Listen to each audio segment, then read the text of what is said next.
Guys ఇప్పుడు మనం వచ్చి ఉండేది రాగిగుడ్డ దేవుడికి రండి చూస్తాము. దేవుడి దగ్గర ఎత్తకోదు ఫోటో வணக்கம் மக்களே, நம்ம வந்திருக்க வந்து ராகிகூடல ஆஞ்சநேயர் கோயில் வந்திருக்கோம். பாருங்க எவ்வளோ அமைதியாக இருக்கு. நம்ம இந்த மாதிரி பிளேஸ் எல்லாம் எதிர்பார்த்துட்டே இருக்கோம் இல்லை.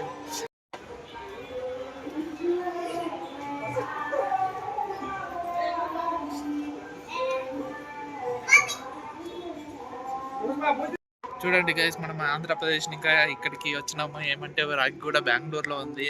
మంచి గుడి, ఆంజనేయ దేవస్థానం అంటే మనం తెలుగు ఎంత పాటిస్తాము కదా. చూడండి ఎంత పెద్ద గుడి ఉండేది. ఇదంతా అన్ని పక్కన ఉట్టి ఆంజనేయ దేవస్థానం, వినాయకుడు కూడా ఉన్నాడు. మీరు వచ్చి చూడొచ్చు రాగిగూడ అన్ని ప్లేస్లో. ఇది కర్ణాటకలో ఉంది. ప్లీజ్ లైక్, షేర్, సబ్స్క్రైబ్ చేసి మమ్మల్ని సపోర్ట్ చేయండి. మీకు ఇలాంటి మంచి మంచి వీడియోతో నిండా వస్తాము. గుడి లోపల వీడియో ఎత్తకూడదు, సో మన రూల్స్ని ఫాలో చేసుకుని రెస్పెక్ట్ చేస్తున్నాం.